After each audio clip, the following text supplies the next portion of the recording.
kinatawan ay ibinoto lamang ng ilang libong Pilipino. Ngunit ang kasama natin ngayon ang Pangulong Duterte, ang most voted Philippine leader ng 2016.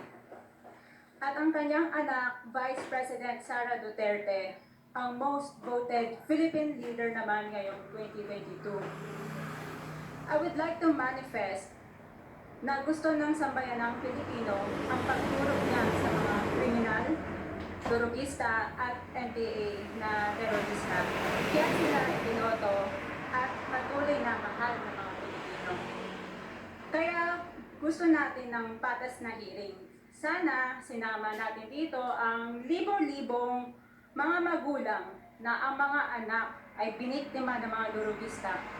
Ang mga ordinaryong Pilipino na naglalakad galing trabaho, tapos naksak o pinatay ng adik, lahat ng mga kababaihan, na kahit pati infant na babae ay ginahasa na ng adik, libo-libo rin ang kanilang mga magulang at mahal sa buhay na wala dito ngayon. Awang-awa ang mga Pilipino sa mga inosenteng pamilya na ito, kaya niluklok ng bansa ang Pangulong Duterte. Ang drug war ng Pangulo ay policy lamang. Hindi ito natupad kung hindi ito pinondohan ng Kongreso ng 6 na taon. Majority pa nga dito sa mga kinatawan ay naka-Duterte fist pa ito, 6 na taon eh.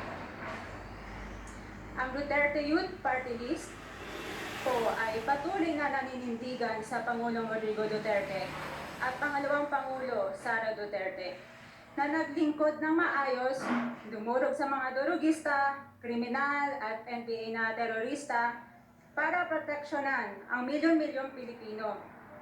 Bakit wala nag-iimbestiga dito o nag-iimbita sa atin sa sobrang raming Pilipino na biniktima ng mga durugista? And lastly, sa mga kongresista na kaalyado ng mga NPA, mahaya naman tayo, sa topic ng pagpatay. Kayo mismo, hindi kayo nagsasalita sa pagpatay ng NPA sa mga polis, sundalo at mamayang Pilipino. Pati rin po sa mga natitirang resource persons na gusto mag-abogada papuntang ICC, si Atty.